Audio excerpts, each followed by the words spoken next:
Donc la Médège, ça va être bien. Ça.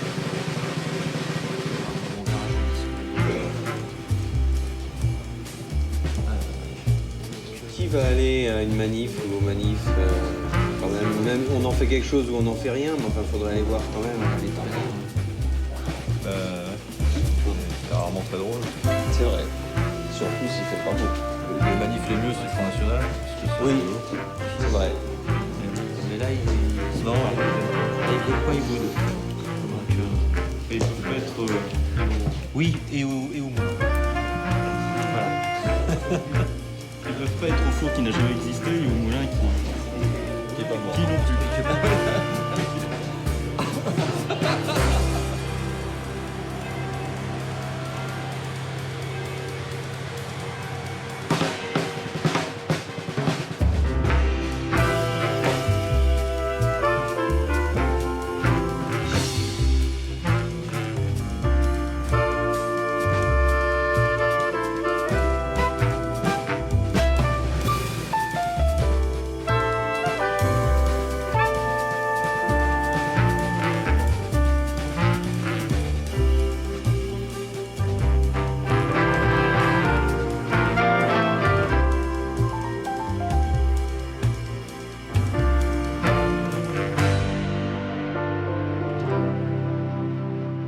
Ma mère, elle a 70 ans, elle lit de temps en temps Charlie Hebdo.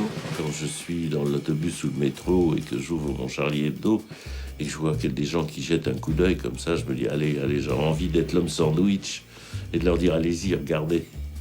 C'est un journal un peu anard, très critique, très virulent. Comme un coup de revolver dans une salle d'opéra. Voilà. Charlie, c'est quand même un truc qui dégringole un peu le système, enfin qui devrait dégringoler s'il faisait bien son travail. Je trouve qu'il le fait pas assez, quoi. C'est pas si simple d'être dans la dérision et dans la proposition. C'est toute la difficulté de Charlie Hebdo.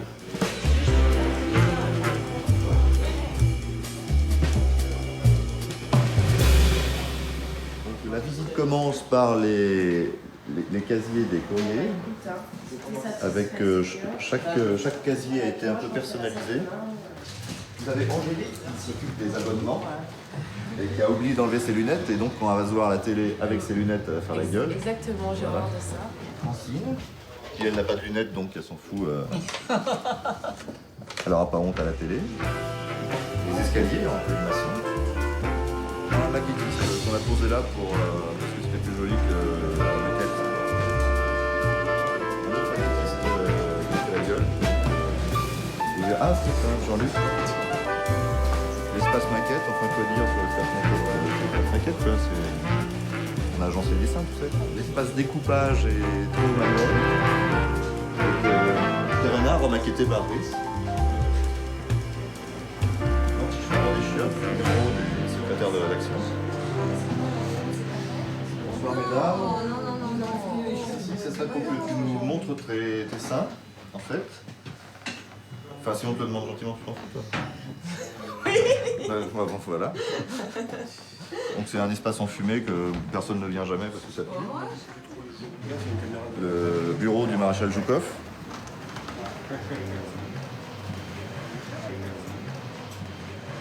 Le bureau de Jules. Comment? Un synonyme de cheval de bataille. Non. Vous n'avez pas un synonyme de cheval de bataille? À demande. Là, tout de suite, non, je vois pas. Donc Liliane qui fait semblant de travailler parce qu'il y a une caméra. Qui, on ne sait pas bien à quoi elle sert. Mais normalement, elle est attachée de presse. Attachée de fesses. Attachée de fesses, comme dirait... Alors c'est Agathe André, c'est l'humoriste du bureau des journalistes. Coluche, Et sort de c'est là en fait que toute l'info est centralisée ici. Rebecca, stagiaire, très mal rémunérée, exploitée à mort, enfin non. Bon, Antonio Fischetti que l'on ne présente plus, avec son vibromasseur qui est devenu célèbre maintenant dans le monde du X. Voilà. Ah. J'oublie le souvenir de Gaza qui nous a ramenés et que je crois...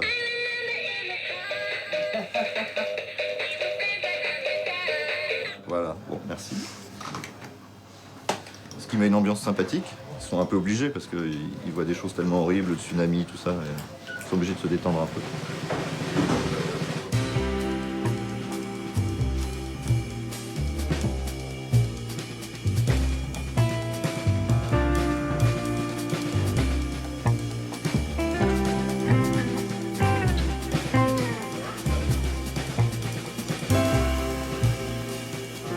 Il y a une douzaine d'années, Le Pen, quand même, il avait prétendu qu'il était résistant.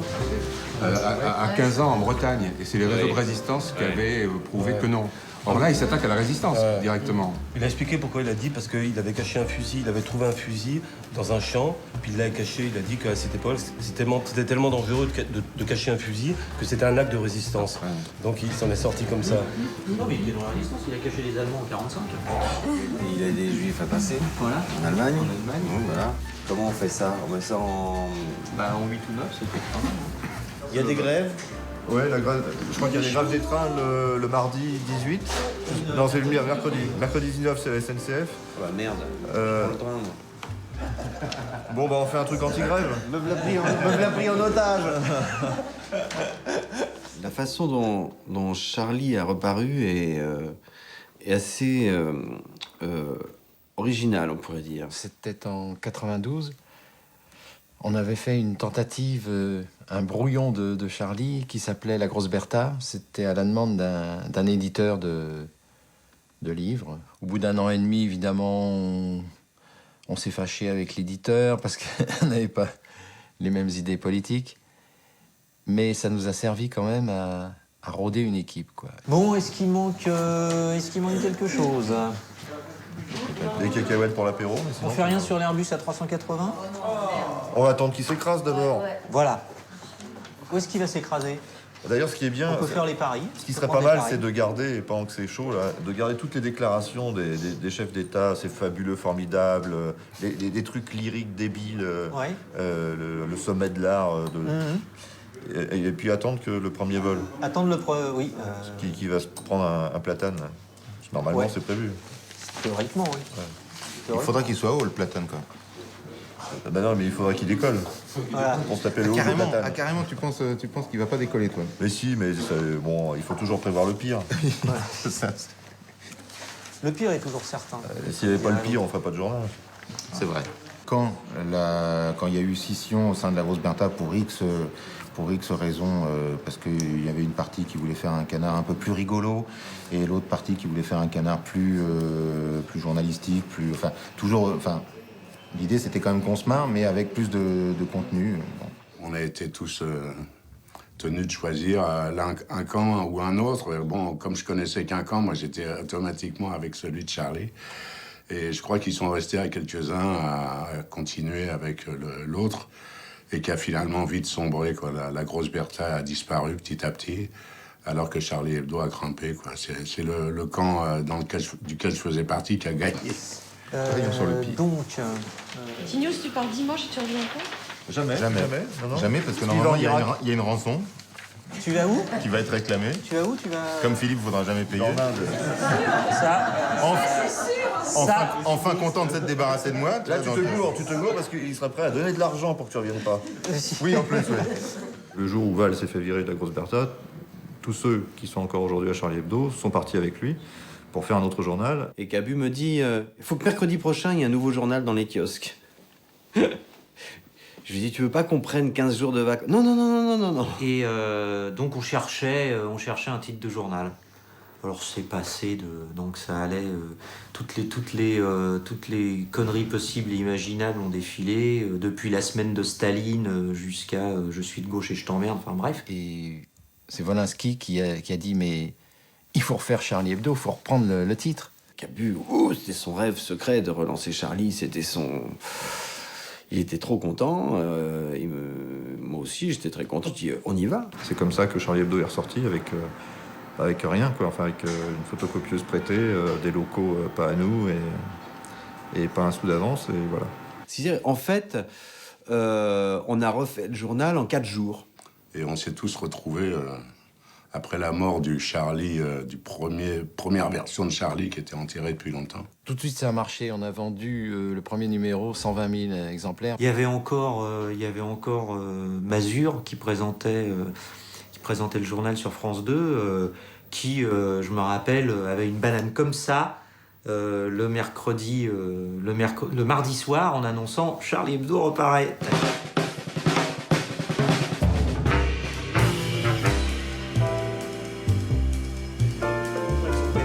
La durée d'éternance aussi, qu'un des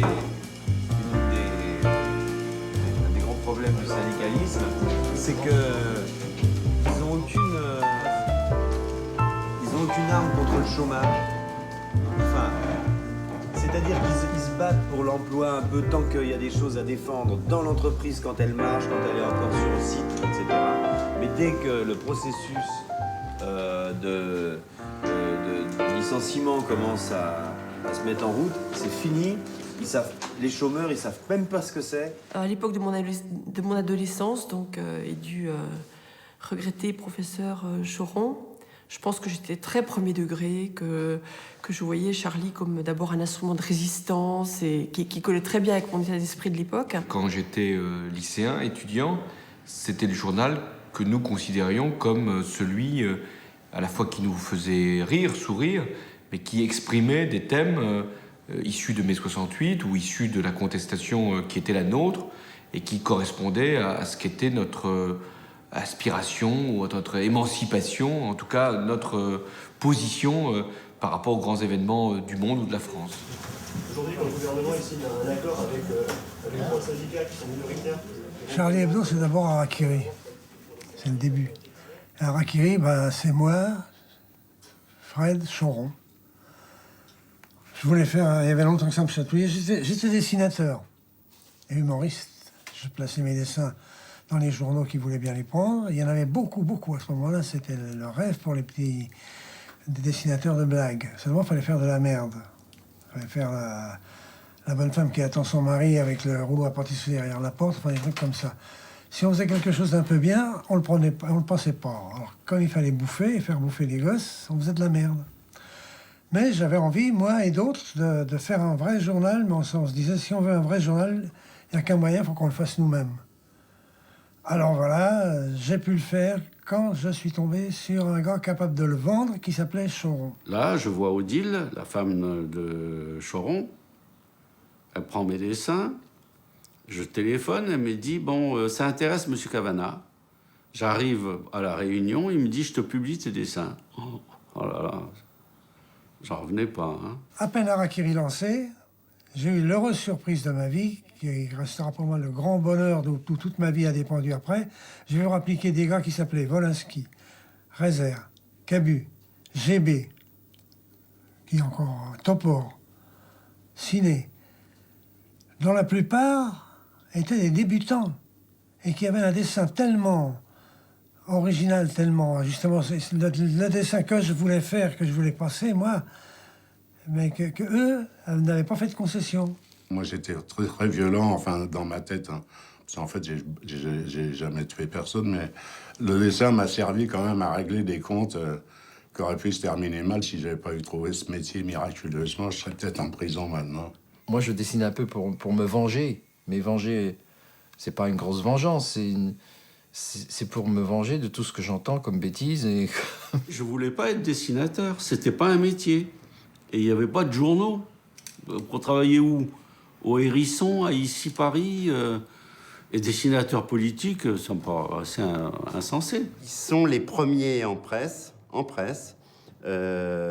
à parler le langage qui est celui que parlent les gens, qui est un langage parlé. Et pour moi, c'est une révolution en presse, en France, équivalente à ce qu'a été dans la littérature Céline et Jean-Paul Sartre, le Sartre de la nausée. Un faux style parlé dans l'écriture, en fait vachement élaboré, une liberté, mais une liberté sans aigreur, une liberté sans haine. On pourrait dire que chez Céline, il y a une liberté haineuse. C'est de la provoque pure et simple, pratiquement. On tapait dans tous azimuts. Personne ne trouvait grâce à nos yeux. Il n'y avait rien de tabou. C'est une révolte. En fait, je vais dire un lieu commun. C'est une expression anarchiste. C'est une expression anarchiste dans le sens le plus noble du terme. L'anarchie, ça n'est pas, comme on le croit, attaquer les bandes, c'est pas la bande à Bono. L'anarchie, c'est de ne pas accepter la contrainte et d'être immédiatement rebelle à tout ce qui peut nous remettre en cause nos espaces de liberté. En 2-3, il y aurait peut-être les... Coucou. En 2-3, il y aurait peut-être les élections en Irak, non? Ah ouais. Sinon, si on sait ce qui est devenu Aubenas, mais je vois pas très bien. Bah, elle a pas un coup de fil, rien. Ouais, elle pourrait donner des nouvelles, elle pourrait envoyer des cartes. Hein. Elle pourrait envoyer des cartes postales, non? Enfin bon. Sinon, il y a aussi, ce qui est marrant, c'est la phrase de Condoleezza Rice, tu sais. En gros, elle a dit que c'était une super opportunité, le tsunami. Le tsunami, ouais. Ça a permis de prouver merveilleux. que les Américains étaient sympathiques. Mais on pourrait aussi faire la liste de toutes les catastrophes comme ça qui permettraient de prouver que alors des catastrophes provoquées par les Américains ou non, mais qui permettraient de prouver que les Américains sont drôlement sympas. Ouais. Je sais pas si ça fait une page, ça. Non, moi non plus. Je dis ça comme ça, tout seul. Ouais, non, mais c'est une idée, ouais. Mais, il faut meubler jusqu'à midi, là. Bon, bah, je ferai une brève sur les élections américaines. Tu donnes le résultat, Je donnerai le résultat. Je donnerai le résultat. Un résultat malgré une très faible participation, c'est le parti chiite qui l'a emporté. Voilà. Un sondage entrée des urnes. Voilà. Il n'y avait pas en sortie parce que personne n'en est sorti. Nous, quand on était les lecteurs de Charlie Hebdo dans les années 70, on les admirait, hein, mais comme on admire des artistes. Quand j'étais collégien, lycéen, c'était des modèles, mais des modèles tellement inaccessibles que je pensais même pas un jour les rencontrer et encore moins bosser avec. Enfin, c'était impossible. Réserve avait sa page, GB avait sa page, Wolinski avait sa page et j'avais ma page et puis voilà. Est-ce que maintenant on fait un vrai journal parce que on traite finalement de beaucoup plus de thèmes qu'autrefois. Je pense que c'est un journal quand même plus complet, si vous voulez. Peut-être moins personnel, mais c'est un panorama beaucoup plus complet de l'actualité, voilà. On était moins politique que maintenant, où le journal est plus un journal de gauche. Voilà. On était moins de gauche à l'époque. Parce que quand on a créé Harakiri Hebdo, ça ne serait pas venu à l'idée de soutenir Mitterrand. Ouais. Mitterrand ou Giscard, pour nous, c'était pareil. Hein. On était un art. Je regrette un peu ce bon temps de vraiment d'explosion, quoi, qui choquait les gens et qui nous traînait souvent devant les tribunaux, quoi. Pour grossièreté, pas tellement d'ailleurs pour autre chose, mais c'était surtout la virulence et l'absence de tabou qui me plaisait à moi à l'époque. Charlie Hebdo est plus journaliste et plus informateur qu'il ne l'était autrefois. Et pour moi, c'est peut-être un peu dommage. On aurait refait le journal dans le pur esprit dans lequel il était fait dans les années 70, ça aurait été quoi? Un machin muséographique. Aucun intérêt. On peut pas faire le même Charlie Hebdo aujourd'hui que celui des années 60. C'est pas possible. La société a changé, les gens enfin, c'est plus les mêmes choses. On ne rigole plus les mêmes choses, on ne parle plus les mêmes choses. Il y a des choses qui sont devenues des évidences. Il y en a d'autres qui, malheureusement, et elles sont beaucoup plus nombreuses, qui n'en sont toujours pas, et pour lesquelles il faut continuer à se battre, évidemment. On continue toujours à se battre pour le droit des femmes, on continue toujours à se battre pour l'écologie, on continue parce que ce sont des choses qui malheureusement sont jamais gagnées. On est en train de voir que tous les acquis sociaux sont en train de se barrer en couilles. On est là en train de s'agripper, en train de rafistoler, et c'est pas très joyeux, quoi. C'est pas marrant de défendre des gens qui sont dans une telle merde, alors que à un moment où quand t'es conquérant dans ce domaine-là, c'est plutôt enjoué et t'as envie de rentrer dans le lard, quoi. Non, mais autrement, à un moment. En mai 68, c'était joyeux et tu vois, il y avait un mouvement. Mais en mai 68, il y avait des propositions, là, il n'y a pas de propositions. Puis il y a en 68, c'était des laïcs qui foutaient le feu aux voitures. Maintenant, c'est des islamistes.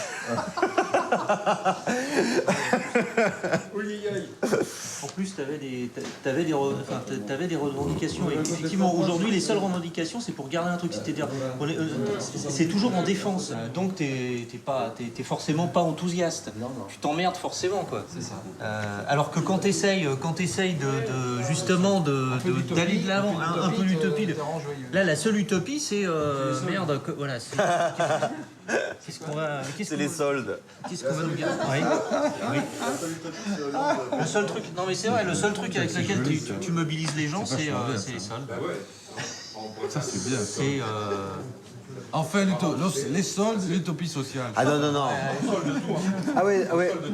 Oui, peut-être qu'on pourrait peut-être justement faire des soldes sur la Sécu, Sécu à vendre pas cher, moitié prix sur les retraites, moitié prix, peut-être qu'on pourrait faire un truc comme ça. Le service public en solde, les hôpitaux, les soins, la Sécu, tout ce qui est, tu vois, il y a vraiment des tas de trucs. Il faut un texte qui gueule, qu'engueulent les gens, bande de cons, vous croyez que vous allez faire des affaires, mais vous allez jamais faire d'affaires. Si vous faisiez des affaires, ça se saurait, vous seriez moins dans la merde que maintenant. Vous en ferez jamais. Vous avez beau faire la queue pour avoir une paire de chaussettes pour le prix de 2, jamais vous... Par contre, ce qui est vraiment soldé, c'est ça, et ça. Et là, le dessin, c'est le dessin voilà, qui raconte. Les soldes en France ou la France en solde? Alors, c'est la France ça, en la solde. France en solde. La France en solde. C'est même, il faut s'adresser au lecteur. Vous êtes en solde. Ouais. Vous êtes en solde. Vous Vous êtes en rendez en même solde pas aussi. compte. Vous êtes en solde. Travail précaire, machin. C'est vous l'objet des soldes. Français, vous les êtes en contrats solde. précaires, Non, mais c'est ça. Les machins. Le titre, c'est Français, vous êtes en solde. Ouais, Français, vous êtes en solde.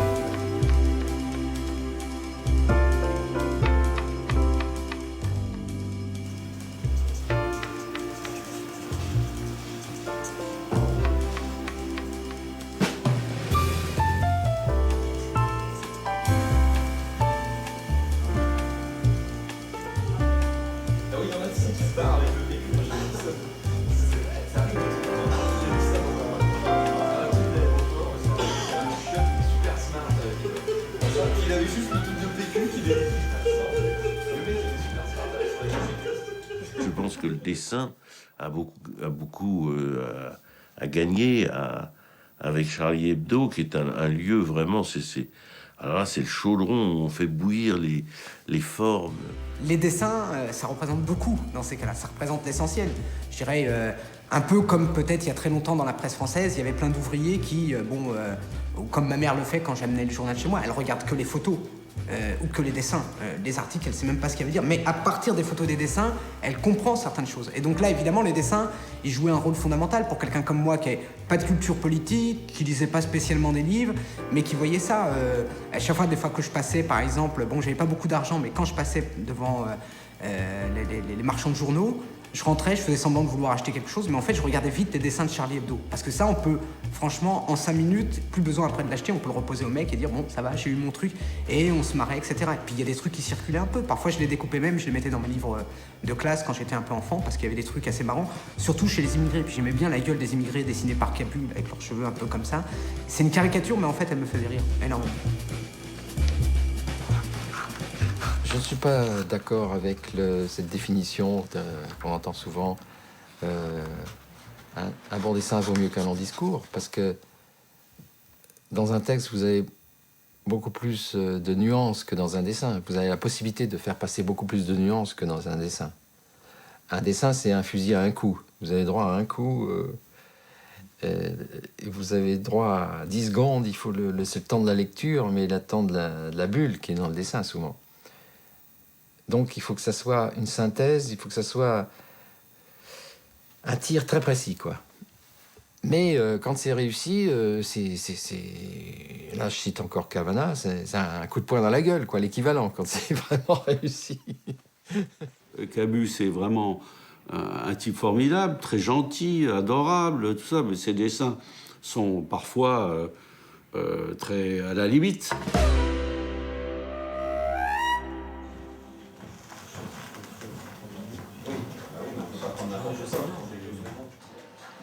Est-ce qu'il y a trop de textes?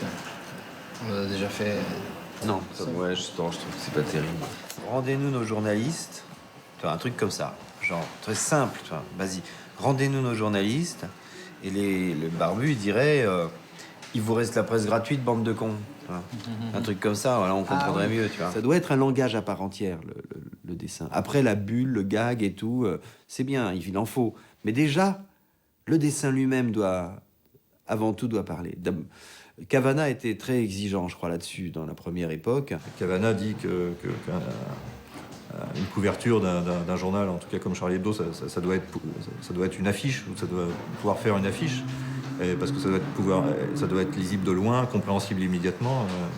Non, puis si elle est coupée en rondelles d'ici mercredi, ça fait con. C'est le risque, quoi. À mon avis, elle sera pas libérée demain. Hein. Bah, il est 5h, on prend France Info, le take libéré. Non mais là, je viens d'avoir Libé au téléphone. Pour savoir, mais... Forte participation et qui n'a pas été entachée d'incidents. Sinon, il y en a une qui est marrante aussi, en une.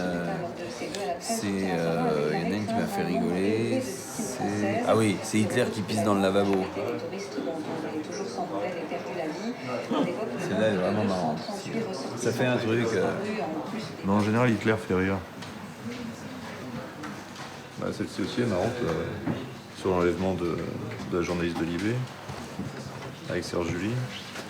Mais pareil, qui va reconnaître Serge Julie? Est-ce qu'il est assez connu pour le mettre en une, etc.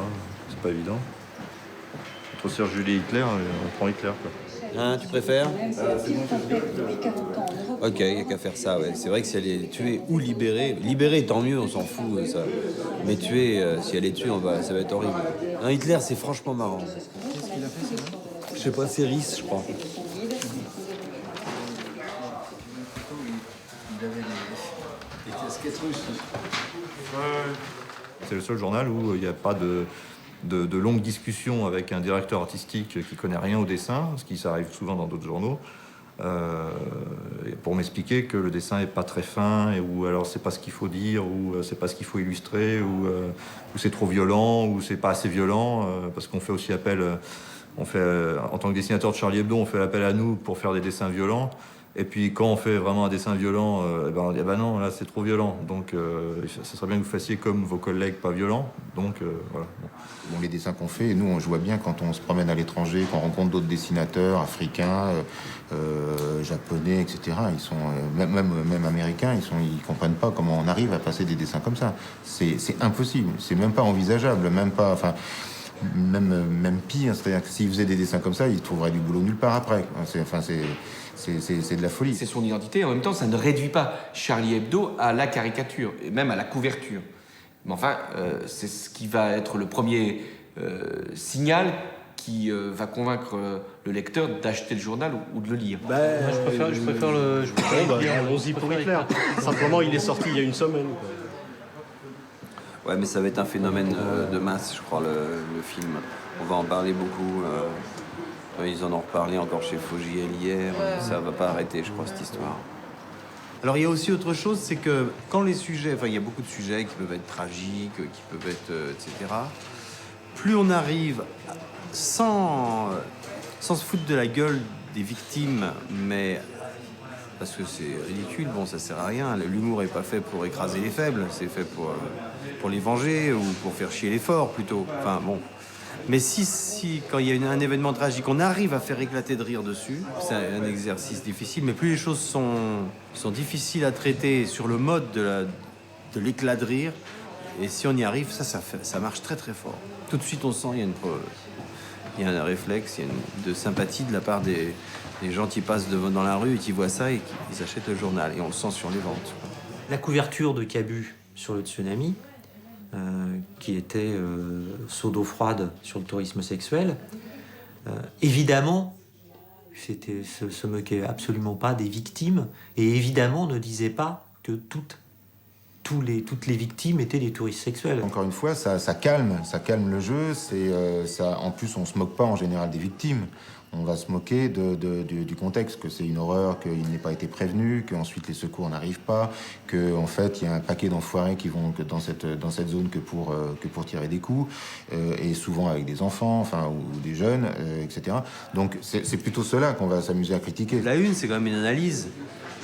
On analyse un fait d'actualité et bon, on peut se gourer dans notre analyse. Par exemple, quand il y a eu les affaires judiciaires au début, politico-judiciaires avec le juge von Ruymbeck, on avait fait une assez hostile à Ruymbeck parce qu'on pensait qu'il était un peu en service commandé contre la gauche, quoi. Ce qui était une grosse connerie. Et évidemment, c'était pas vrai. Enfin, ça s'est avéré être autre chose en tous les cas. C'est plutôt quelqu'un d'honnête qui a été maltraité par une une. La une était marrante, mais nous, on n'était pas fiers de nous, quoi. On s'est trompé. C'était une critique qui visait pas la bonne cible. C'est violent, une une de journal, quand même. Donc on le regrette, on a des responsabilités, quand même. Le dessin, il emmerde toujours. Maigret, quand il avait fondé son MNR, moi, je voulais aller au congrès du MNR. Et j'ai vraiment pas réussi à me faire accréditer. Même au Front National, j'arrivais à me faire accréditer, mais au MNR, non, c'était pas possible. Du coup, vraiment, les Maigret de Jarry, je sais que ça l'a fait chier. Lui, ça l'a fait chier. Parce que ça faisait même rire des gens de son camp. Ça, c'était efficace. Ça, c'était vraiment efficace. Je crois pas que j'ai réussi à faire un truc aussi efficace jusqu'à présent. En tout cas, contre quelqu'un. Enfin, en prenant Maigret. Moi, le truc qui m'a le plus fait marrer, c'est plus fait plaisir, c'est quand quelqu'un m'a dit un jour, à propos de Maigret, c'est terrible parce que maintenant, quand je le vois à la télé, je vois la caricature que tu en fais de lui. Je dis, bah, ça y est, j'ai gagné. Ouais. Là, j'ai gagné. La caricature est un autre. La marionnette est une autre. Vous voyez ce que je veux dire? C'est-à-dire qu'on croit qu'on est extérieur à sa propre image. C'est pas vrai. Donc on peut être froissé, vexé par une caricature, mais il faut penser que c'est pas forcément soi-même qui est en cause. C'est des critiques qu'on aura aussi envie de formuler, qui nous sont interdites parce qu'on est dedans. Mais le côté « je vous aime quand même, mais pourtant vous le méritez pas », par exemple, d'un Cabu, j'adore, quoi. J'aime beaucoup ce mec. Moi, par exemple, je fais jamais de dessin sur Le Pen. Hein. Même Sarkozy, maintenant, je commence à éviter. Parce que comme c'est celui que j'ai le plus dans le nez, je me dis, je lui fais plaisir. Si je l'attaque, je lui fais plaisir. Donc je l'attaque moins. C'est le silence qui gêne la classe politique. Ah voilà. Hop, on va se coucher. Ouais. Non, on va pas se coucher parce qu'il faut faire Le Pen. En 12-13 ans, on n'a pas eu de concurrent. On pourrait s'en réjouir. Moi, je m'en réjouis pas. J'aurais aimé qu'il y ait d'autres types de journaux comme ça qui viennent. Et ça serait plutôt bon signe. Le fait qu'on soit les seuls nous confère une responsabilité encore plus grande. On est le seul journal national satirique. Le seul vrai journal national satirique. C'est-à-dire où il y a que de la satire, il y a une plus grosse part de satire que d'information. C'est très délicat parce qu'on ne sera jamais le Canard enchaîné, hein, ça c'est clair. Le Canard enchaîné, ça fonctionne sur la petite brève, quoi. C'est ça le Canard enchaîné. La grande page du Canard enchaîné, c'est la page 2 où il y a toutes les brèves. Donc nous, on n'est pas ça. On n'est pas un journal à qui on téléphone tous les jours 10 informations en disant tel ministre a pincé les fesses de tel autre. Non, c'est pas ça. Donc nous, on est un peu plus philo, un peu plus réflexion. Ça a toujours été ça, Charlie. Même quand c'était Harakiri, c'était une pensée de la société, Charlie. Alors que le Canard, c'est pas ça. Hein. Le Canard, ils font pas de politique, hein. Enfin, au sens populaire du terme. Donc, Charlie, ça sera jamais, je crois, un journal, effectivement, on fouille de l'info. C'est plutôt un regard décapant, cruel et original sur la société. Les dessinateurs ont un rôle d'analyste, font des reportages, font un vrai travail de journaliste. Ils travaillent sur des dossiers, on travaille ensemble sur des pages, sur des doubles pages. Ce que j'aime faire aussi, ce que j'ai fait beaucoup, c'est des reportages en dessin. Et les jeunes dessinateurs de Charlie continuent ce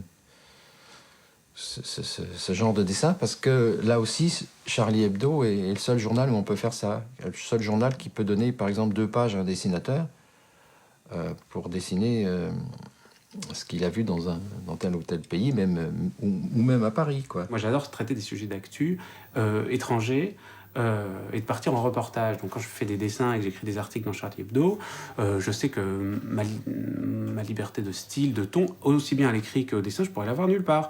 Et ça, un lecteur qui lit un truc sur le Kurdistan ou la Moldavie, qui soit pas un énième reportage avec toujours foutu pareil, avec un témoignage, un tel, on reprend ses paroles, il y a un petit chapeau d'ambiance, ils sont toujours formatés, hein, ces trucs d'école de journalisme. D'ailleurs, c'est pas étonnant de voir qu'il y a très très peu de gens qui sortent d'école de journalisme dans Charlie Hebdo.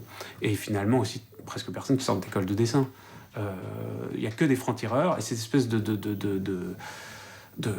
d'assemblage hétéroclite qui a en même temps une vraie cohérence, c'est ça qui le rend un petit peu singulier. Tous, nous sommes des autodidactes. Cavana n'a pas personne n'a une formation de journaliste, je crois, ou alors ils se cachent. Non, on est tous des autodidactes.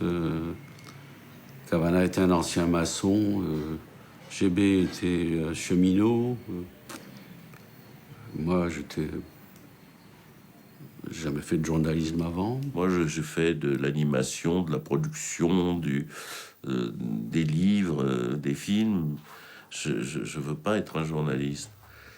Et je pense que le journaliste, d'abord, en général, est quelqu'un qui écrit trop vite, c'est besoin d'être sous pression. Il me faut un papier dans les 2 heures, il me faut un papier demain matin. C'est très mauvais, c'est une très mauvaise école. Donc à Charlie Hebdo, j'aime bien que les articles soient un peu mûris, réfléchis. Déjà, depuis que je suis là, ce que je vois, c'est que ce sont tous des tronches. C'est-à-dire que c'est des gens très, très, très cultivés comme Bernard, par exemple. Alors, c'est vrai que j'ai quelques diplômes. Oui, je suis prof de fac, donc je fais ce qu'on fait un prof de fac, quoi, des agrègues, des thèses, des machins comme ça. Bon, mais c'est vrai que Charlie m'a donné une occasion unique d'exprimer l'économie. Et moi, je me suis vraiment éclaté avec Charlie. C'est-à-dire que j'ai pu parler avec le ton un peu Charlie de problèmes économiques qu'on a découvert beaucoup plus tard. Hein, tout ce qui était les fonds de pension, tout ça, j'ai pu en parler bien avant. Donc j'ai pu exprimer, je crois, de façon très originale, l'économie. Et je crois qu'il n'y a que dans Charlie où on exprime l'économie de cette manière. Pour pouvoir réfléchir, pour pouvoir être un laboratoire d'idées, il faut que ce soit des professionnels, dans Charlie, qui écrivent sur le thème sur lequel ils écrivent, pour être au plus proche du cœur de la production intellectuelle. Et ça, il me semble que c'est une des spécificités, une des originalités de Charlie. Gérard. Oui. Avant-hier, j'ai entendu qu'un type, un restaurateur, s'était fait quoi, enfin, avait des problèmes parce qu'il n'avait pas payé son employé pendant 17 ans. Oui. Le mec n'a pas eu son salaire pendant 17 ans. Ouais. Mais il vivait de quoi? Je sais pas, mais peu importe. Il vivait bien quand même. Parce que j'avais envie de reprendre ce machin-là pour signaler que quelque chose qui est relativement trivial dans le milieu de la recherche, mais dont on parle pas beaucoup, c'est que un tiers de la force de frappe en publication de la France en recherche repose sur du travail de doctorants non financé pour ce qu'ils font. C'est-à-dire, en fait, il y a un tiers de la recherche qui est simplement faite sans salaire. Angle ton truc là-dessus. Oui. Angle-le comme ça, ton papier. Mais pour pas être payé pendant 17 ans, il devait être à CFDT, non? Ils le font pour eux, le journal. J'espère qu'ils le font pour eux, quoi. Je pense que, en même temps, c'est contradictoire avec ce que j'ai dit tout à l'heure sur le fait qu'il y avait une grande volonté pédagogique dans Charlie. Enfin, que je sens beaucoup chez Philippe, en tout cas, et chez Bernard Maris. Je pense que si on n'a pas de plaisir, ça dure pas, quoi. Et pour un journal comme celui-là, le défi, c'est de sortir toutes les semaines, puis c'est de durer. C'est un journal qui n'a pas de publicité. Ou alors je ne l'ai pas vu. Deuxièmement, c'est un journal qui n'est pas appuyé sur un groupe industriel. Et à mon avis, il n'y a aucune entreprise d'armement qui finance Charlie Hebdo. Bon, donc ça rend pas les choses faciles. Donc la menace qui pèse sur Charlie Hebdo, c'est de ne pas avoir les ressources pour continuer. Sur France Culture, ils font pas encore de pub, mais ils faisaient très peu d'autopromo. Il y avait des moments de programme, tu vois, il y avait des moments où ils annonçaient les programmes à venir ou des événements sur la chaîne. Mais maintenant, ils commencent à faire vachement d'autopromo. France Culture, ouais, écoutez pas tout dans le monde. Bon, des conneries comme ça. Et ça veut dire qu'il va y avoir de la pub. Non, mais attends, ils l'ont annoncé. En fait, ils sont en train de créer en parallèle une radio internet. Et ils ont expliqué qu'en fait, ça leur coûtait bien trop cher et qu'ils allaient être obligés, effectivement, d'avoir recours à la pub. Il y a toujours eu de la publicité dans l'Observateur, on est habitué, ça fait 40 ans qu'on vit avec de la publicité, on a appris à maîtriser cette affaire. Hein. Et ça n'a pas grande influence, finalement, sur nos prises de position. Ça peut avoir de l'influence sur certains aspects du journal, parce qu'on parle de certains produits ou de certaines choses comme ça, ou de certaines activités. Mais ça n'influence pas notre traitement des marques, ni encore moins l'orientation. L'orientation est toujours de l'Observateur, n'a pas changé. Il y avait toujours la pub. Dans tous les canards où j'ai bossé, il y avait la pub. Et toujours cette pression sur les articles à cause de la pub. Donc là, il y a une liberté qui est vraiment très grande par rapport aux autres journaux. On salue les journaux comme Le Canard ou comme Charlie qui ont réussi à se passer de publicité. Le problème, c'est que si on faisait ça, nous, on serait obligé de réduire notre pagination, de licencier des gens. Enfin, ce serait pas très positif et le gain en contenu serait faible, quoi. Eux, ils ont pris une option plus radicale depuis le début. Bravo, c'est très bien. On peut pas faire fortune avec un journal pareil. Ça, c'est sûr. Il vaut mieux faire une connerie à ramasser de la pub. Là, on peut gagner de l'argent. Mais un journal qui se veut sans pub et qui l'est effectivement, et qui veut la liberté totale de taper sur tout le monde, sans subir aucune influence, ni en bien ni en mal, effectivement, ça peut vivre, la preuve.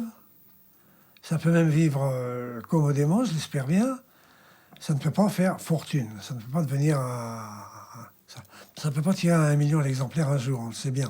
Ça a un inconvénient qui n'en est pas vraiment un d'ailleurs, c'est qu'on dépend de nos lecteurs. C'est-à-dire que le jour où on n'a plus de lecteurs, bah voilà, on paraît plus. Ce qui me semble a priori le minimum pour un journal.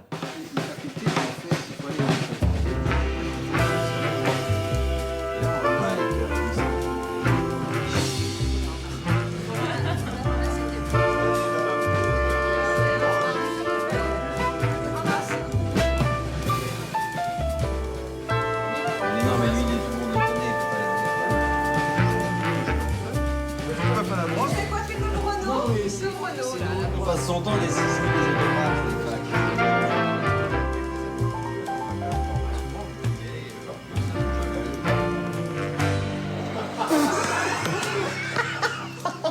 Bon bah je vous laisse.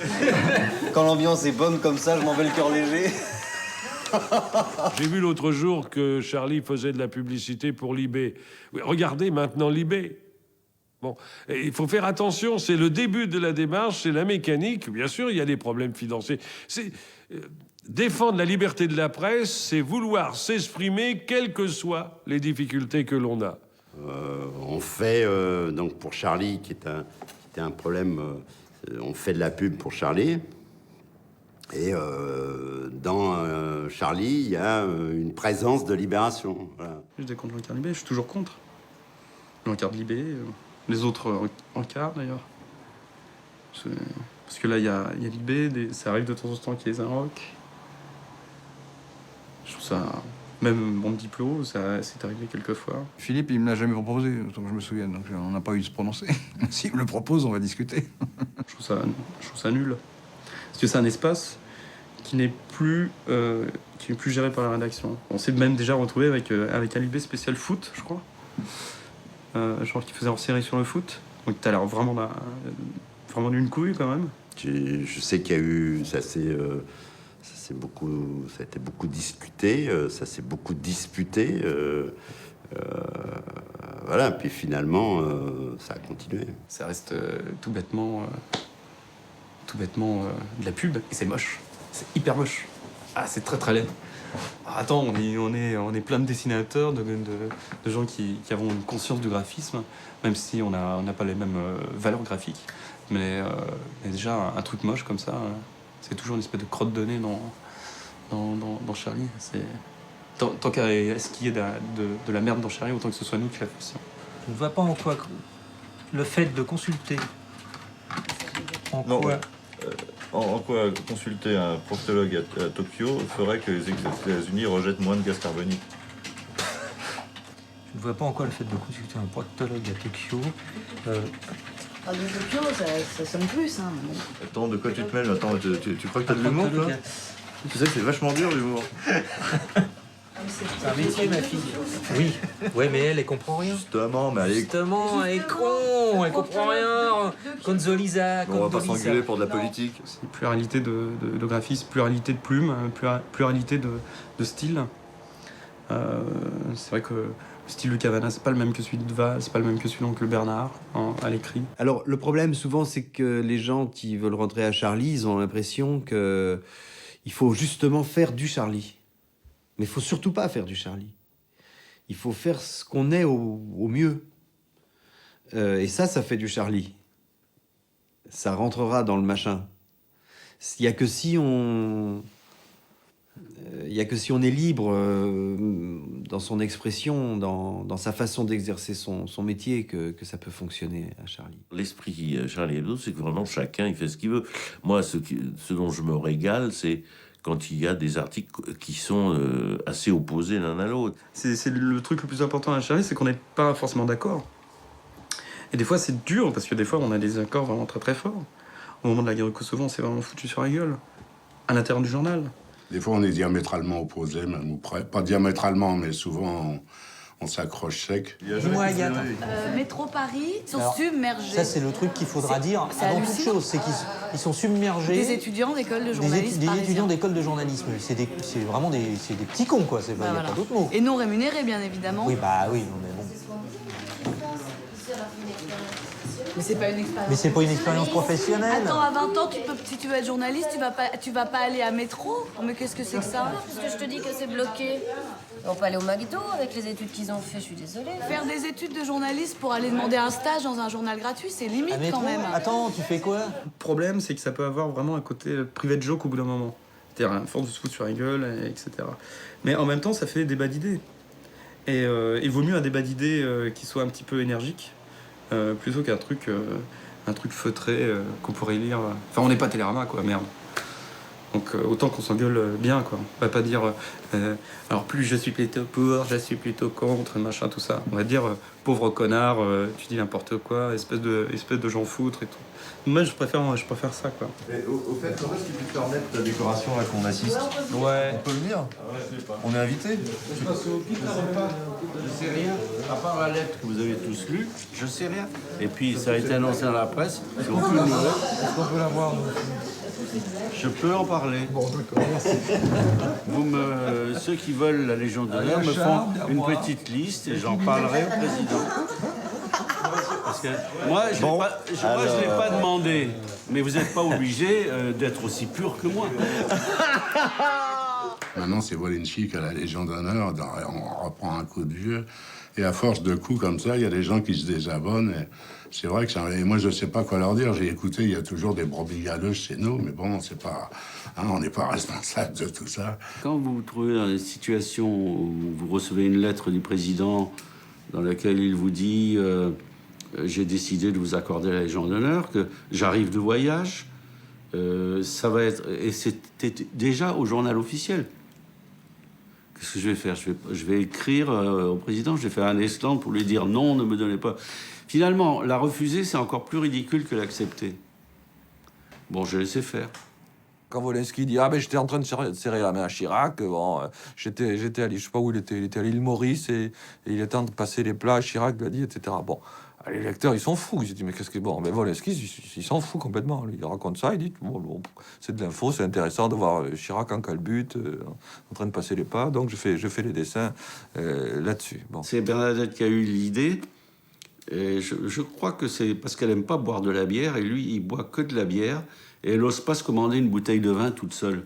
Alors avec nous, elle pouvait boire du vin. Donc on a dîné ensemble. C'était plutôt sympa. Alors on m'a pas mal insulté.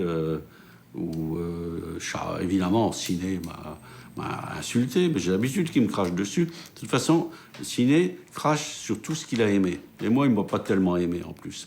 Mais il crache sur Mao, il crache sur Castro, il crache... il croit pas encore en Dieu, mais ça va venir.